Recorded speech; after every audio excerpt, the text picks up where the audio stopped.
A'udzubillahiminasyaitonirrajim. Bismillahirrahmanirrahim. Assalamualaikum warahmatullahi wabarakatuh. Sebelumnya, izin memperkenalkan diri terlebih dahulu. Saya Atib Daifullah dengan NIM S1A210062 dan rekan saya Penny Yuliani dengan nomor NIM S1A210005. Saya di sini selaku moderator ingin menyampaikan materi presentasi kali ini dengan judul Potensi-potensi korupsi di lingkup perguruan tinggi untuk memenuhi ujian akhir semester. Tak lupa turut berterima kasih kepada dosen pengampu yaitu Bapak Ahdijat Sulaiman, SIPMSI, dan pastinya tidak lupa pula kepada Pak Anang Munawir, SE. Tidak berlama-lama, materi pertama yang akan dijelaskan oleh rekan saya yaitu Teh Feni. Silahkan Teh Feni. Baik, terima kasih kepada Kang Atib yang telah memberi saya untuk menjelaskan. Baik, di sini ada subpokok materi.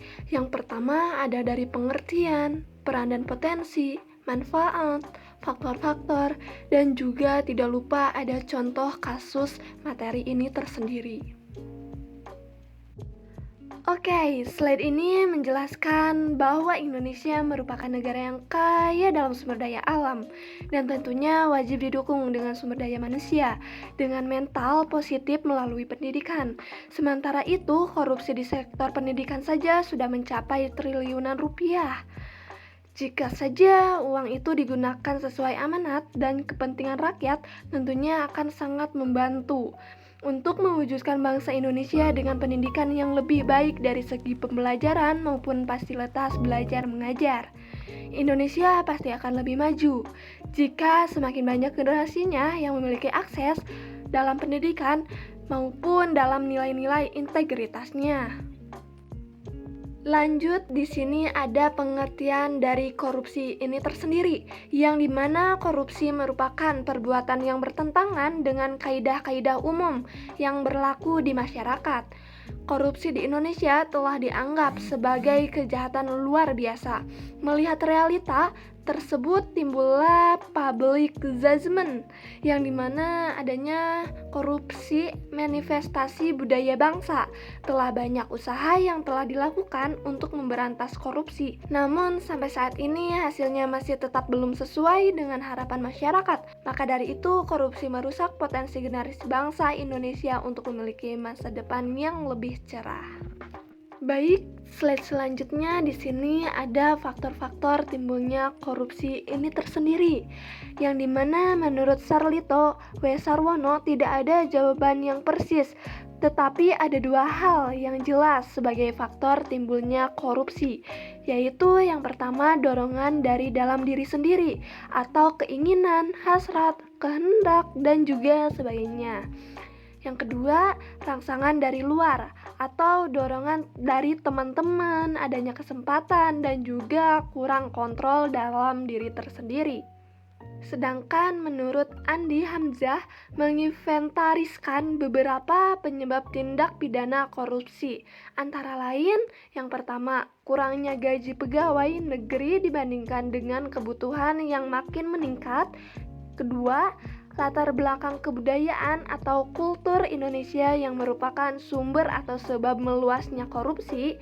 Yang ketiga, manajemen yang kurang baik dan kontrol yang kurang efektif dan efisien yang memberikan peluang orang untuk korupsi. Dan yang terakhir, modernisasi pengembangbiakan dari korupsi ini tersendiri. Oke, di slide ini menjelaskan bahwa adanya peran penting di lingkup perguruan tinggi, yang dimana peran penting mahasiswa tidak dapat dilepaskan dari karakteristik yang mereka miliki, yakni dari jiwa muda dan juga idealisme. Dengan adanya kemampuan intelektual yang sangat tinggi, jiwa dalam muda yang penuh semangat, dan juga idealisme yang murni telah terbukti bahwa adanya mahasiswa yang selalu mengambil peran penting dalam sejarah perjalanan bangsa Indonesia ini. Dalam beberapa peristiwa besar perjalanan bangsa ini telah terbukti bahwa mahasiswa berperan sangat penting sebagai agen perubahan atau yang biasanya disebut agent of change. Kemudian perguruan tinggi di sini memiliki peran penting yang sangat penting dalam hal pencegahan tindak pidana korupsi, terutama dalam penumbuhan budaya anti korupsi, peningkatan kesadaran hukum, dan juga pembelajaran nilai-nilai tinggi kepada mahasiswanya. Mahasiswa yang bisa kita sebut sebagai calon pemimpin bangsa di masa depan perlu dibentengi agar terhindar dari perilaku korupsi maupun tindak korupsi. Untuk itu, memaksimalkan Tridharma perguruan tinggi adalah upaya untuk menumbuhkan budaya anti korupsi bagi mahasiswa dan juga masyarakat. Oke, next, yang dimana slide ini menjelaskan bahwa Indonesia ini tersendiri korupsi sering diidentikan dengan perbuatan merugikan keuangan negara. Namun sebenarnya ke-30 jenis perbuatan yang dianggap sebagai korupsi, menurut Undang-Undang Tindak Pidana Korupsi, perbuatan tindak pidana korupsi dibagi menjadi 7 kelompok, yang diantaranya suap menyuap, pemerasan, penggelapan dalam jabatan, kerugian keuangan negara, perbuatan curang, benturan kepentingan dalam keadaan, dan juga gratifikasi. Untuk menjaga amanat rakyat dan menjalankan pemerintahan dalam berintegritas, maka pemberantasan korupsi senantiasa harus terus dijalankan. Next, Komisi Pemberantasan Korupsi atau disebut juga dengan KPK. KPK merupakan salah satu lembaga negara yang bertanggung jawab dalam pemberantasan korupsi. Selain Kepolisian Republik Indonesia dan juga Kejaksaan Republik Indonesia, namun demikian pemberantasan korupsi bukan hanya menjadi tanggung jawab 3 lembaga tersebut. Lalu, siapa yang berkewajiban menjadi pemberantasan korupsi ya? Nah, tentu saja kita semua sebagai bagian dari bangsa Indonesia ini tersendiri. Untuk dapat memberantas korupsi diperlukan 3 strategi khusus. Yang pertama yaitu penindakan penegakan hukum, yang dimana poin ini untuk memberikan efek jerak sehingga orang tidak mau melakukan korupsi. Yang kedua, perbaikan sistem, yang dimana poin kedua ini untuk menutup celah-celah pada sistem atau peraturan maupun memperkuat pengawasan sehingga orang tidak bisa melakukan korupsi. Dan yang terakhir yaitu pendidikan anti korupsi. Program pendidikan anti korupsi ini untuk menanamkan nilai-nilai integritas dan menumbuhkan kesadaran untuk tidak melakukan serta melawan korupsi. Contohnya pendidikan, kampanye, dan juga sosialisasi. Jadi marilah kita berikan teladan terbaik bagi penerus bangsa untuk menciptakan SDM unggul, cerdas, dan berkarakter Pancasila. Oke, selanjutnya ada implementasi pendidikan anti korupsi, yang dimana di sini ada pasal 13 huruf C Undang-Undang KPK yang berbunyi KPK berwenang menyelenggarakan pendidikan anti korupsi di setiap jenjang pendidikan. Nah, di sini ada 5 tahapan implementasi pendidikan anti korupsi, yaitu diantaranya ada advokasi dan regulasi, pengembangan materi dan kurikulum, sosialisasi dan capacity building, monitoring dan evolusi, dan yang terakhir yaitu pendampingan dan asistensi. Di sini ada beberapa contoh gambar tahapan-tahapan implementasi. Yang pertama dari mulai pendidikan anak usia dini, kemudian pendidikan dasar, pendidikan menengah, pendidikan tinggi, dan juga menjadi masyarakat umum. Oke, slide selanjutnya akan dijelaskan oleh rekan saya, yaitu Kang Atif. Dipersilakan Kang Atif. Baik, rekan Penny, terima kasih atas waktunya. Di sini saya akan menjelaskan beberapa poin mengenai korupsi di perguruan tinggi. Pada slide ini, yang pertama yang saya akan jelaskan yaitu contoh kasus di lingkup perguruan tinggi. Pejabat di lingkup perguruan tinggi dan para dosennya untuk berani mengkikis budaya diberi amplop oleh mahasiswa karena ini yang penulis anggap akar-akar sikap korupsi, kolusi, dan juga nepotisme. Pejabat di lingkup perguruan tinggi dan para dosennya harus dimiliki sikap yang qanaah atau sikap merasa cukup dengan rezeki yang telah diberikan oleh Tuhan kepadanya. Pejabat di perguruan tinggi dan para dosen juga harus menyadari bahwa rezeki itu datangnya dari Tuhan dan dari arah yang tidak diduga-duga. Lalu dosen juga dan para petinggi-petinggi di perguruan tinggi harus mempunyai sikap merasa sangat cukup dengan take home pay yang di bawahnya setiap bulan, dan honor yang telah didapat saat membimbing, menguji skripsi, tesis, dan juga disertai yang merupakan sikap untuk mengikis budaya diberi amplop dan diberi sesuatu oleh para mahasiswa dan mahasiswi. Penulis yakin dengan keteladanan dari pejabat di lingkup perguruan tinggi dan para dosennya merupakan sikap untuk menanamkan budaya anti korupsi bagi generasi muda di masa depan. Mengingat pendapat Suradi mengatakan faktor terjadinya korupsi itu dikarenakan adanya peluang ataupun kesempatan untuk melakukan korupsi. Seperti contoh gambar di bawah, ada contoh yang tidak untuk ditiru di saat mahasiswa mengasihkan suapan atau uang selundupan untuk dosen agar skripsianya tidak direvisi atau agar cepat lulus. Dan yang kita harus ditiru adalah gambar di sebelah kanan. Di situ dosennya atau petinggi perguruan tinggi menolak untuk disuap oleh sang mahasiswa. Maka dari itu kita harus mencontoh gambar yang di sebelah kanan ya rekan-rekan. Lalu pada slide ini saya akan menjelaskan bahwa ada kerjasama yang menghasilkan komitmen dan tindak lanjut yang berupa peraturan-peraturan sebagai dasar pelaksanaan pendidikan anti korupsi dengan banyaknya dukungan dan kolaborasi serta kerja sama dari seluruh pihak tentunya. Ada sebuah regulasi pendidikan anti korupsi yang menjadi payung hukum pelaksanaan pendidikan anti korupsi. Dan contoh lembaga-lembaga atau regulasi yang sudah bekerjasama seperti KKP, Kemenhub, Kemenah, Kemdikbud, Kemenkes, Kemenperin, dan Muhammadiyah. Berikut adalah beberapa lembaga atau regulasi yang sudah bekerjasama dengan pendidikan anti korupsi.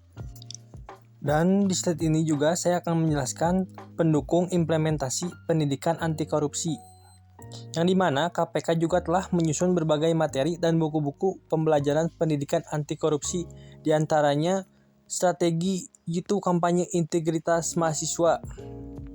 Lalu ada pendidikan anti korupsi untuk perguruan tinggi dan buku seri pendidikan anti korupsi, dampak korupsi. Lalu juga yang terakhir ada mahasiswa pelopor gerakan anti korupsi. Harapannya, semakin banyak mitra-mitra yang mengimplementasikan pendidikan anti korupsi sehingga dapat memperkuat sikap anti korupsi kepada generasi bangsa di Indonesia. Baik, lalu di slide berikutnya saya akan menjelaskan tentang potensi-potensi di lingkup perguruan tinggi. Potensi-potensi korupsi di lingkup perguruan tinggi yaitu di mana Komisi Pemberantasan Korupsi atau yang kita bisa disebut KPK bekerja sama dengan Kementerian Pendidikan, Kebudayaan, Riset dan juga Teknologi Kemendikbud Ristek yang telah meluncurkan aplikasi Jaga Kampus untuk mencegah potensi risiko korupsi di lingkup perguruan tinggi.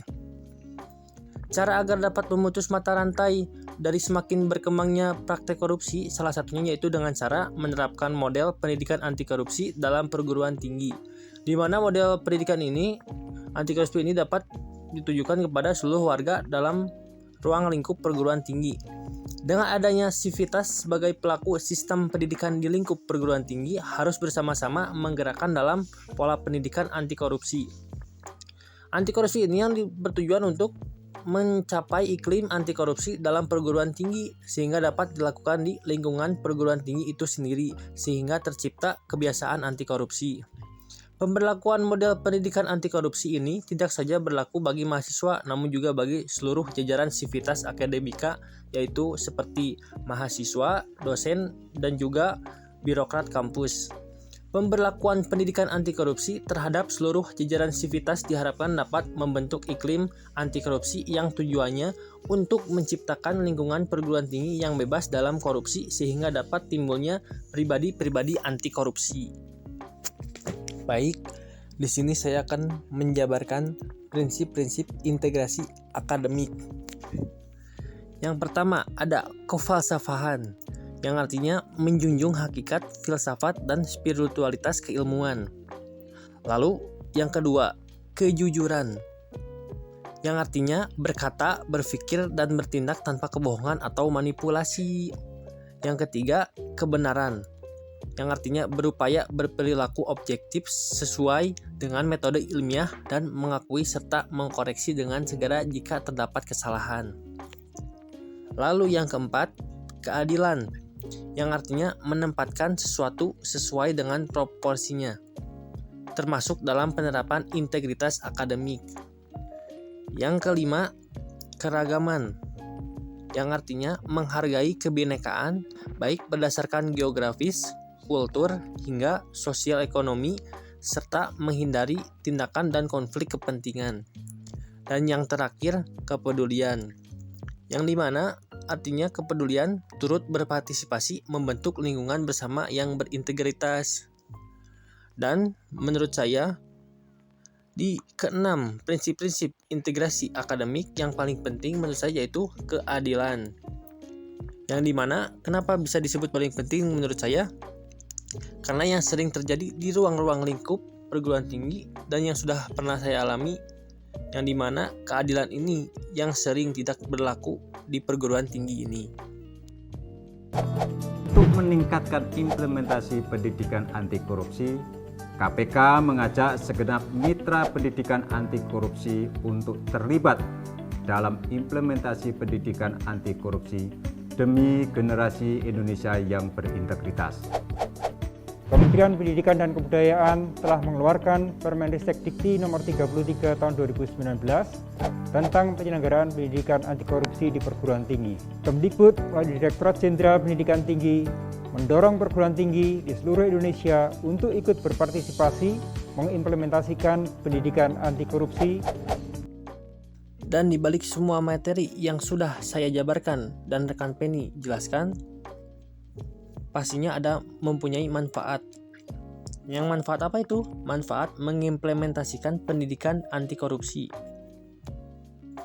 Yang dimana menurut saya manfaat yang pertama yang akan didapatkan, melaksanakan salah satu tujuan pendidikan nasional dalam aspek karakter diri, berakhlak mulia, dan bertanggung jawab. Lalu yang kedua, membentuk peserta didik yang berintegrasi, memahami nilai-nilai anti korupsi, dan taat hukum guna menghadapi dunia kerja dan profesi.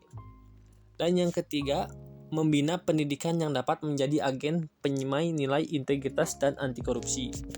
Lalu yang terakhir, merupakan bagian dari upaya pembenahan tata kelola pendidikan tinggi. Alhamdulillah, mungkin segitu materi dan penjelasan yang bisa kami sampaikan. Mohon maaf bila ada tutur kata dan penjelasan yang kurang baik, dan semoga juga bisa menjadi manfaat bagi kalian semua yang telah menonton penjelasan materi yang kami sampaikan. Wabillahi taufik wal hidayah. Wassalamualaikum warahmatullahi wabarakatuh.